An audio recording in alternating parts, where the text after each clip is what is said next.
कहिए कैसे हैं आप। Mistakes of newly married couples. शादी की खूब गहमा गहमी, खूब धूम धड़ाके के बाद शुरू होती है एक नई लाइफ। और खासकर जो शुरुआती महीने होते हैं, जैसे 7-8 महीने बिल्कुल स्टार्टिंग के, जब शादी होती है उसकी स्टार्टिंग के जो 7-8 महीने होते हैं ना, बहुत सेंसिटिव होते हैं। वो इसलिए कि अब दोनों ने मिलकर एक ही घर में एक ही छत के नीचे रहना है। तो जो सपने देखे थे वो मिलकर पूरे करने हैं, और जो लाइफ में अप डाउन आएंगे वो मिलकर फेस करने हैं। तो ऐसी सिचुएशन में कई बार जाने अनजाने कुछ ऐसी मिस्टेक्स हो जाती हैं जिसका असर पूरी जिंदगी जो मैरिड लाइफ होता है उस पर पड़ता है। इसलिए ऐसी मिस्टेक्स को अवॉइड करना चाहिए।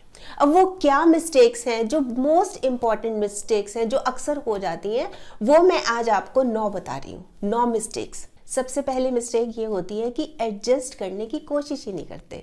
देखिए, ठीक है, बेशक दोनों अलग अलग फैमिली से हैं, दोनों का रहन सहन अलग है, खान पान अलग है, तौर तरीके अलग हैं, एक की प्राथमिकता अलग है, एक के इंटरेस्ट अलग है, ये सही बात है। पर अब तो एक हो गए ना, तो एक दूसरे को जानने और समझने की कोशिश करनी चाहिए कि नहीं करनी चाहिए?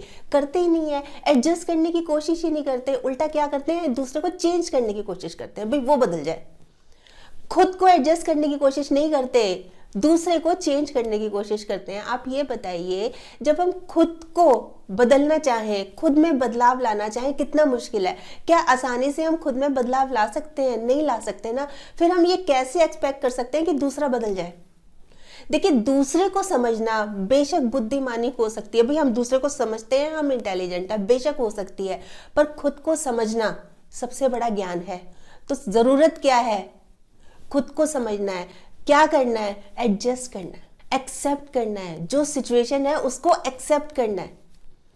क्लियर हो गया ये पॉइंट आपको? ये वाली मिस्टेक जो अक्सर होती है। अब आती है दूसरी मिस्टेक। नई नई शादी हुई होती है ना, तो जैसे होता है ना कि इमेच्योर बिहेवियर होता है, मतलब बचपना होता है। जैसे बात बात पर रूठना, कन्फ्लिक्ट्स हो जाना, छोटी छोटी बातों पर लड़ाई झगड़ा कर लेना, मतलब रूठना, फिर 2-2 दिन तक बात मत करना। जैसे एक बड़ी खूबसूरत सी लाइन है कि कितना मुश्किल है उस शख्स को मनाना जो रूठा भी नहीं है और बात भी नहीं करता। तो इस तरह की सिचुएशन आ जाती है, मतलब इमेच्योर है, भाई मैं रूठा नहीं हूँ। ये जो कपल्स हैं, ये क्या है, जैसे हस्बैंड बोल रहा है मैं रूठा नहीं हूँ, पर वो बात भी नहीं कर रहा। अब वाइफ सोच रही है ये क्या मतलब हुआ, अभी रीजन क्या है पता तो लगे। ये बचकानी हरकतें होती हैं। एक दूसरे को सुनने की, एक दूसरे को समझने की कोशिश ही नहीं करते। फिर थोड़ा सा समझे कि ये रीजन क्या है, खुल के सुने और समझे, इस चीज को तो करते ही नहीं है। पेशेंस ही नहीं है ना। प्रॉब्लम कहाँ आ जाती है? पेशेंस ही नहीं है, धैर्य ही नहीं है। और कई बार ईगो आ जाती है सामने कि मैं क्यों झुकूं। जैसे लड़का है, हस्बैंड है, मैं क्यों झुकूं, मैं तो मर्द हूं, मतलब ये फीलिंग। या फिर जो वाइफ है वो उसके मन में ये आ रही है कि मैं तो बहुत सारा दहेज लेके आई हूँ, या मैं तो इक्वली इनके कमाती हूँ, या मैं इनसे ज्यादा पढ़ी लिखी हूँ, मैं क्यों झुकूं। भाई लड़ाई झगड़ा हुआ, ठीक है, छोटी मोटी नोकझोंक होती रहती है, पर उसको ना तो लंबा खींचना, और जिसकी मिस्टेक है वो मान ले, अपनी सॉरी मान ले कि हाँ मेरी गलती हुई थी, या दूसरे ने किया कि चलो अब की बार से माफ किया, आगे से मत करना। इसमें कोई प्रॉब्लम थोड़ी ना है। और कोई दूसरा अच्छा काम कर रहा है उसको अप्रिशिएट करना, इसमें कोई प्रॉब्लम थोड़ी ना है। तो ये जो इमेच्योर बिहेवियर है ना, भाई अब आप बड़े हो गए हैं, अब आप बच्चे नहीं रहे, अब आप हस्बैंड वाइफ बन गए हैं, तो ये जो मैच्योर बिहेवियर है इसको आपको अपने अंदर लाना पड़ेगा, समझना पड़ेगा कि अब आप बड़े हो गए। क्या होता है कि छोटी छोटी बातें हुई और लड़ाई हो गई और प्यार खत्म हो गया, तो करना क्या चाहिए? प्यार से उस गुस्से को ही खत्म कर देना चाहिए। एक बड़ी खूबसूरत सी लाइन है, ना तेरी शान कम होती ना रुतबा घटा होता, जो गुस्से में कहा तूने वो हंस के कहा होता, जो गुस्से में कहा तूने वो हंस के कहा होता। तो इन चीजों को समझना चाहिए। भाई कोई बात नहीं, लेट गो, कुछ बात हुई है, इसको ज्यादा लंबा नहीं खींचना, छोटी मोटी नोकझोंक है, खत्म करनी चाहिए। और हम क्या करते हैं, उसको बात को लेके बैठ जाते हैं और दिनों दिनों तक लेके बैठ जाते हैं। ये भी नहीं है कि चलो सुबह झगड़ा हुआ शाम को पैचअप हो गया, नहीं, 3-3 4-4 दिन भी चलता है झगड़ा। तो ये दिखाता है कि इमेच्योर बिहेवियर है, जो कि नहीं करना। बहुत बड़ी मिस्टेक होती है ये। अब आती है तीसरी मिस्टेक। एक्सपेक्टेशंस बहुत ज्यादा रखते हैं, और एक्सपेक्टेशंस, उम्मीदें अनरियलिस्टिक, मतलब बिल्कुल रियल ही नहीं होती, जो बिल्कुल उम्मीद से भी परे होती है। देखिए, खुश रहने का एक मूल मंत्र है, ना उपेक्षा ना अपेक्षा। खुश रहेंगे, उम्मीद रखनी है ना तो खुद से रखिए बजाय दूसरे के रखने के। दूसरे से नहीं रखिए, जितना एक्सपेक्ट करेंगे ना उतना ही फिर हम डाउन जाएंगे। उम्मीद ही मत रखिए, बस मस्त रहिए अपने में। क्या होता है कि ना, एक तो कपल एक दूसरे को फॉर ग्रांटेड ले लेते हैं। अच्छा, ये जो मैं बातें बता रही हूँ ना, ये कपल्स की हैं, यानी हस्बैंड वाइफ दोनों के ऊपर लागू होते हैं। ये नहीं सोचना कि भाई सिर्फ लेडीज के लिए, सिर्फ वाइफ के लिए या सिर्फ हस्बैंड के लिए, दोनों ऐसे ही करते हैं। तो जैसे होता है ना कि फॉर ग्रांटेड ले लिया। जैसे मान लीजिए कि हस्बैंड के पास उसके रिश्तेदारों का फ़ोन आया कि भाई हम थोड़े दिन के लिए रहने आना चाह रहे हैं तुम्हारे पास। तो हस्बैंड हाँ हाँ आ जाओ, मतलब उसको ये भी नहीं है कि मैं अपनी वाइफ से तो पूछ लूँ भाई ठीक है ना, थोड़े दिन के लिए आ रहे हैं, वो कंफर्टेबल फील करेगी नहीं करेगी, पूछ लूँ। नहीं, फॉर ग्रांटेड ले लिया ना, ये तो वाइफ है, गेस्ट तो हमारे हैं, इस तो कर ही लेगी, अटेंड अच्छे से करेगी, खुश होके करेगी। तो ये चीज़ भी नहीं होनी चाहिए, फॉर ग्रांटेड भी नहीं लेना चाहिए, पूछिए आप। और कई बार फेस रीड की भी बात होती है कि भाई मेरा ना माइंड रीड कर लेगी, पता लग जाएगा इसको। जैसे कि हस्बैंड वाइफ बैठे हैं, चाय पी रहे हैं, तो जो वाइफ है उनके पेरेंट्स का फ़ोन आ गया कि भाई आप आ जाओ, चाय पीने आ जाओ, खाना खाने आ जाओ रात को। तो हस्बैंड जो है उसने अपना चेहरा कुछ ऐसे बना लिया कि उसका मन नहीं है जाने को। वाइफ नहीं रीड कर पाई उसका माइंड कि भाई उसके मन में क्या चल रहा है। हाँ हाँ हम आ जाएंगे रात को, हम खाना वहीं खाएंगे। अच्छा, फोन रख दिया, फिर दोनों में कन्फ्लिक्ट्स हो गए। भाई मैंने चेहरा बनाया था, तुमने देखा नहीं था, मेरे एक्सप्रेशंस नहीं नोट किए थे। तो वाइफ ये कह रही है कि भाई मैं नहीं कर पाई, फेस रीड नहीं कर पाई, आपका माइंड रीड नहीं कर पाई, आप बता देते, मुंह से बोल के बता देते आपको प्रॉब्लम क्या थी। भाई नहीं जाना था तो मना कर देते। तो यही चीजें होती हैं, एक्सपेक्टेशंस होती है ना, वही कि भाई एक तो हम फॉर ग्रांटेड ले लेते हैं, या हम ये सोचते हैं कि हमारा पढ़ लेगा, दिमाग पढ़ लेगा या मन पढ़ लेगी, इसको पता लग जाएगा। यहीं से फिर प्रॉब्लम आनी शुरू हो जाती है। तो इस चीज का भी ध्यान रखना है। अब आती है फोर्थ मिस्टेक, एक दूसरे को लेकर बहुत ज्यादा पॉजेसिव होते हैं, बहुत ज्यादा, भाई मेरी तरफ ही देखें, मेरे से ही बात करें, मेरे साथ ही टाइम स्पेंड करें। हमेशा यही रहता है, बस मेरे साथ। किसी और को देख लिया, किसी पार्टी में गए या मार्केट जा रहे हैं, हस्बैंड ने किसी और लेडी को देख लिया तो अच्छा नहीं लगा, वाइफ ने किसी और की प्रेस कर दी तो हस्बैंड को अच्छा नहीं लगा। तो ये जो चीज़ होती है ना, ये चीज़ भी आगे चलकर बहुत नुकसान देती है। भाई हस्बैंड है, शादी के बाद वो अपने पेरेंट्स के साथ कुछ समय, कुछ टाइम स्पेंड करते हैं, डेली करते हैं, तो वाइफ को अच्छा नहीं लगता कि भाई मेरे साथ ही करें। तो इस शादी का मतलब ये नहीं होता कि बंध गए। इससे क्या है कि जब बहुत ज़्यादा पॉजेसिव हो जाते हैं ना, मतलब बिल्कुल ही कि छोड़ना नहीं है और चिपकू रहना है भाई, तो उससे ना दूसरा जो पार्टनर है उसको बड़ा बंधन सा लगता है, उसको लगता है कि मैं तो फंस गया, ये क्या मुसीबत सिर पे पड़ गई। तो आप स्पेस दीजिए, यही बात है। आप बहुत ज़्यादा मतलब ये हो जाएंगे ना, जैसे डोमिनेटिंग टाइप ही हो गए ना कि भाई मेरे साथ ही रहो, ये मेरे साथ ही बैठो, मेरे को ही देखो। तो ये चीज़ें फिर दूर करेंगी। ये सोच रहे हैं हम कि ये चीज़ें हमें पास लेके आएंगी, और ज़्यादा प्यार बढ़ेगा। इससे प्यार कुछ नहीं बढ़ना, इससे तो और डिफरेंसेस आएंगे और डिस्टेंस आएंगे। हस्बैंड जो है ना, जैसे ऑफिस का टाइम खत्म हो गया तो वो घर ही नहीं आना चाहेगा कि वहाँ जाके तो मैं बन जाऊँगा, प्रॉब्लम है वहाँ। तो ये चीज़ नहीं होनी चाहिए। मतलब ठीक है, आप लाइक करते हो, आप पसंद करते हो, आप उनकी रिस्पेक्ट करो, आप उनकी केयर करो, ये ज़्यादा ज़रूरी है, ना कि बिल्कुल ही बस कहीं और देखना ही नहीं है, किसी से बात करनी नहीं है। ये चीज़ बहुत बड़ी मिस्टेक साबित हो सकती है। देखिए, ये जो मैरिज का जो रिलेशनशिप है ना, ये लॉन्ग टर्म रिलेशनशिप है, ये 1-2 साल का नहीं है, ये जन्मों जन्मों का होता है। तो समझने की कोशिश करनी है इसको। अब आती है फिफ्थ मिस्टेक, और वो ये कि कुछ बातें अच्छी नहीं लगती। जैसे कि कुछ हैबिट्स हैं, हैबिट्स में मान लीजिए कि वो फ़ोन पे बहुत बात करती है, ठीक है, या वाइफ हो गई, या हस्बैंड है कि वो वीडियो गेम बहुत ज़्यादा खेलता है या मोबाइल पे गेम बहुत ज़्यादा करता है, या लेट नाइट उठकर मोबाइल पे चैटिंग करता है। कुछ ऐसी हैबिट्स हैं, या जैसे शराब पीता है, सिगरेट बहुत ज़्यादा लेता है। तो इस तरह की बैड हैबिट्स हो गई। या कमी है, जैसे सुस्त बहुत है, नहाते नहीं है, जैसे वाइफ को अपने हस्बैंड से शिकायत है कि नहाते ही नहीं है, कमरा साफ नहीं रखते। जैसे हस्बैंड है उसको ये शिकायत है कि काम अच्छे से नहीं करती, ऑर्गेनाइज ढंग से नहीं रहती मेरी वाइफ। तो ये जो चीज़ें हैं ना, इससे क्या होता है कि ना एक दूसरे को क्रिटिसाइज करना शुरू कर देते हैं। फिर जब चीज़ें अच्छी नहीं लगती, हैबिट्स पसंद नहीं आती, एक दूसरे को या तो मुंह पर मतलब सीधा ही बोलकर उसको क्रिटिसाइज करना कि ये क्या है, ये बेकार है, ये ऐसा है, ये वैसा है। या फिर वो किसी और को कह रहा है, अपने जैसे ऑफिस में कोई कुलीग है उससे बात कर रहा है, या अपनी फैमिली मेंबर में किसी से बात कर रहा है, उससे शिकायत कर रहा है कि देखो ये ऐसे करती है। या फिर कई कपल्स क्या करते हैं, वो चुप हो जाते हैं। जैसे वाइफ है, उसको हस्बैंड की बातें पसंद नहीं है पर वो बोलती नहीं है, वो अंदर ही अंदर रख रही है। तो वो क्या होता है, जब बातें अंदर ही अंदर रखते हैं, मन ही मन में रखते हैं, तो वो बोलते हैं ना, घुटती रहती हूँ मैं दिन रात, मतलब मन ही मन में रखती हूँ, बोल पाती नहीं हूँ। तो वो चीजें ना अंदर पाइल अप होती रहती हैं। फिर एक दिन जो ब्लास्ट होता है ना, वो बहुत ज्यादा हार्मफुल होता है। फिर वो जो उनकी जो मैरिड लाइफ है ना, देखिए कहाँ तो अट्रैक्शन की फीलिंग होनी चाहिए भाई। शादी के अभी तो 7 महीने ही हुए हैं, अभी तो 8वां महीना ही चल रहा है शादी को। अभी हाल फिलहाल ही तो शादी हुई थी।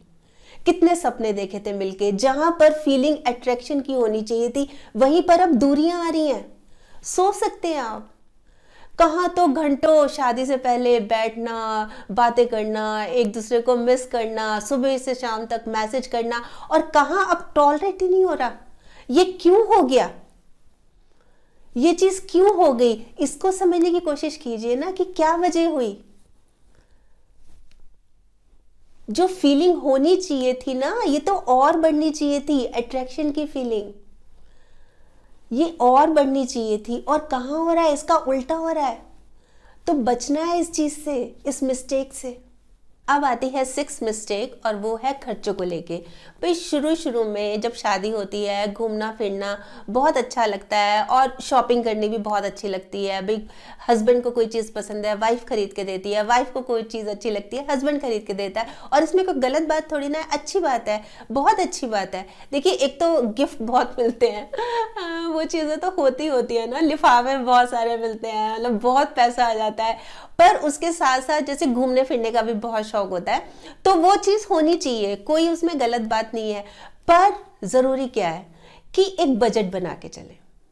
बस यही गलती कर जाते हैं, बजट बनाते नहीं है। अभी चलो ये मन है, ये खरीद लिया, महंगा है, कोई देखना नहीं, थोड़ा सा इंप्रेशन भी डालना होता है ना कि कोई बात नहीं, सब ठीक है ठीक है। बाद में एकदम से जब पॉकेट हल्की होती है, फिर लगता है कि अरे ये क्या हो गया, ये भी खर्चा हो गया, वो भी खर्चा हो गया, फिर शुरू हो जाती है टेंशन। तो खर्चा कीजिए। देखिए इसका मतलब ये भी नहीं है कि आप कंजूसी करें, वो भी अच्छा इंप्रेशन नहीं छोड़ेगा। तो आप अगर बजट बना के चलेंगे, भाई इस महीने में इतना खर्चा करना है कैसे भी करके, बस इससे ज्यादा नहीं बढ़ाना, नहीं बढ़ाना तो नहीं बढ़ाना, बजट के हिसाब से चलेंगे, फिर कोई प्रॉब्लम नहीं आएगी। पर कंजूसी भी नहीं करनी और ओवर स्पेंडिंग भी नहीं करनी, इस बात का ध्यान रखना है। अच्छा कई बार जैसे पैसे की बात चली है ना, तो कई बार पैसे जो है ना रिश्ते के ऊपर भारी पड़ जाते हैं। वो क्या होता है कि जैसे हस्बैंड है, बहुत काम किए जा रहा है, जैसे ओवर टाइम भी लगा रहा है ऑफिस में कि और पैसा आएगा और पैसा आएगा, वाइफ घर पे वेट किए जा रही है, तो ये चीज़ भी नहीं होनी चाहिए। मतलब रिश्ते अपनी जगह हैं, ठीक है आप जॉब कर रहे हैं, आप उधर टाइम लगा रहे हैं, पर आपकी ड्यूटी इधर भी है, वाइफ की तरफ भी है कि उसको भी आपने टाइम देना है। मतलब ये जो है ना रिश्ते जो है ना इनको सहेज के रखना है। ये नहीं है कि आप पैसे की वजह से रिश्तों को ही नकार रहे हैं। भाई नई टाइम, एक आदमी शॉप पे काम करता है, उसकी अपनी शॉप है, सुबह 6 बजे जाके और रात को 10 बजे आता है, कोई चिंता ही नहीं है उसको घर की, अपनी फैमिली की, अपनी वाइफ की। तो ये चीज़ तो गलत है ना। टाइम उनको भी देना चाहिए ना, टाइम उनके साथ स्पेंड करना ही चाहिए। अब आती है 7th मिस्टेक, और वो ये कि फैमिली और फ्रेंड्स बहुत इन्फ्लुएंस करते हैं उनकी लाइफ में, कपल की लाइफ में बहुत ज़्यादा इन्फ्लुएंस। देखिए एक तो पहले ही कई बार कुछ कपल्स नेगेटिव माइंडसेट लेके आते हैं। जैसे एक वाइफ है, वो नेगेटिव माइंडसेट ये लेके चल रही है कि इन लॉज तो होते ही ऐसे हैं, इन लॉज तो होते ही खराब है, तंगी करते हैं, बहू को दुखी करते हैं, ये माइंडसेट लेके। वहीं पर जो हस्बैंड है वो माइंडसेट ये लेके बैठा है कि वाइफ तो कभी एडजस्टिंग होती नहीं है, घर में रहती नहीं है मिलके। आजकल की गर्ल्स ऐसी हो गई हैं, एडजस्टिंग नेचर होती नहीं है। एक तो ये माइंडसेट लेके बैठे हैं। फिर दूसरा, जैसे कई बार क्या होता है देखने में कि जो वाइफ है ना वो अपने पेरेंट साइड से बहुत ज़्यादा इन्फ्लुएंस है, उनके हिसाब से चलती है, उनके हिसाब से अपना ये वाला घर चला रही है जहाँ पे वो शादी होके आई है। या फिर जो हस्बैंड है वो अपनी मदर से बहुत ज़्यादा इन्फ्लुएंस है, तो वो हर बात अपनी मदर की मान रहा है। तो ये दोनों चीज़ें ही गलत हैं, बिल्कुल गलत हैं। भाई आपकी लाइफ है, आप अब हस्बैंड वाइफ हैं, अपने हिसाब से अपनी घर गृहस्थी चलाइए। वो उनका परिवार था, वो उनका घर था, आपको अपना देखना है। हाँ, उनकी गाइडेंस चाहिए, आप ज़रूर लीजिए, पर यह भी नहीं होना चाहिए कि ओवर कर दो।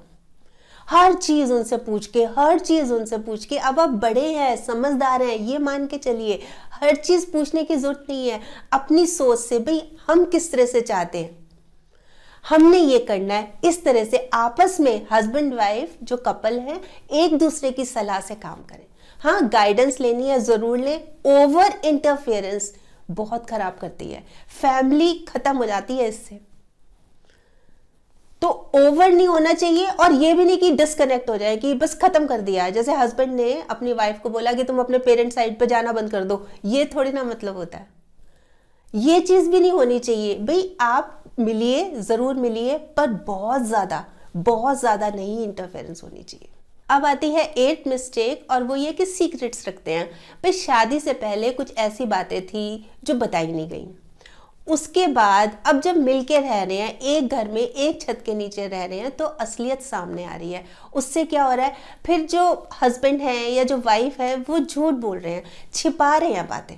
उससे क्या होता है, फिर डाउट बढ़ता है ना।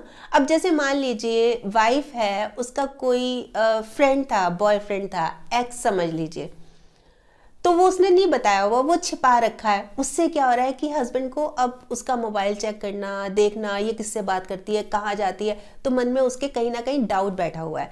ऐसे ही जैसे मान लीजिए हस्बैंड है, उसको कोई हेल्थ इशू था, हेल्थ प्रॉब्लम थी, वो उसने नहीं बताई, अब वो छिप छिप के दवाइयाँ ले रहा है, वाइफ को पता नहीं है। फिर वाइफ को ये शक होता है, ये कहाँ जाते हैं, ये क्या करते हैं, ये किससे मिलते हैं, तो वो अलग डाउट हो गए ना। तो क्यों नहीं बातें पहले क्लियर की जाती, खुल के बात की जाती, क्लियर की जाती। इससे क्या है कि डाउट भी नहीं बढ़ेगा। एक बार विश्वास खत्म हो गया ना, आप कितनी कोशिश कर लीजिए, बहुत मुश्किल हो जाता है इसको फिर जुड़ना। टूट जाता है ना मन। कितना विश्वास लेके एक वाइफ अपने हस्बैंड के घर आती है, कितना मन में कितने सारे सपने सजो के आती है, फिर सब जब टूटने लगते हैं, बिखरने लगते हैं, कितना दुख होता है। तो जरूरी क्या है कि सीक्रेट्स ना रखे जाएं, पहले ही क्लियर कर दिए जाए। कोई ऐसी बात है तो पहले ही, ताकि बाद में झूठ बोलने की, छुपाने की ये नौबत ही ना आए। अब आती है 9th मिस्टेक, घर के कामों में हेल्प ही नहीं करते।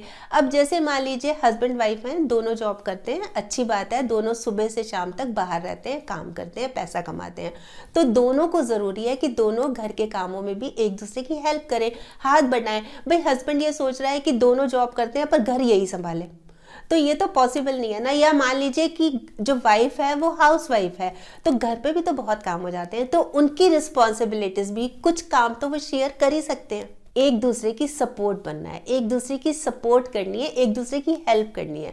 देखिए संबंधों को अगर निभाना हो ना, तो पेड़ से सीखना चाहिए। पेड़ से कैसे कि जड़ काटी जाती है ना जब, तो जो ऊपर की शाखा होती है ना वो सूख जाती है। काटते हम जड़ को हैं, और सूखती क्या है, ऊपर की शाखा सूख जाती है। मिलके रहना चाहिए। देखिए ये जो स्टार्टिंग के मंथ होते हैं ना, ये बहुत ज़्यादा एक तरह से चैलेंजिंग हैं। जहाँ मैं सेंसिटिव बोल रही थी ना, चैलेंजिंग है, क्योंकि ये जो हमारी जो लॉन्ग टर्म रिलेशनशिप है ना, ये जो शादी है, इसकी ये नींव है। ये स्टार्टिंग में अगर हम एडजस्ट हो गए, मिलजुल के रह लिया, प्यार से रह लिया, एक दूसरे की रिस्पेक्ट कर रहे हैं, केयर कर रहे हैं एक दूसरे की, फिर देखिएगा कि ये कितनी खुशी खुशी बीतेगा ये जीवन, पूरा जीवन।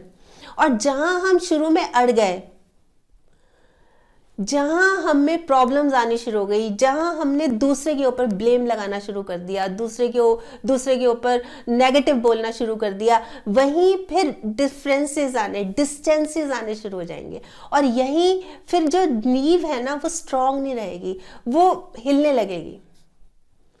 तो हमें स्टार्टिंग में बनानी है नींव मजबूत। देखिए, ये जो आज की वीडियो बनाने का ऑब्जेक्ट ये था कि हमें नींव को मजबूत बनाना है। नींव मजबूत बनाने के लिए इन मिस्टेक्स को हमें अवॉइड करना ही पड़ेगा, मिल के रहना है। ये जो मैं वाली बात है ना, इसको खत्म कर देना है।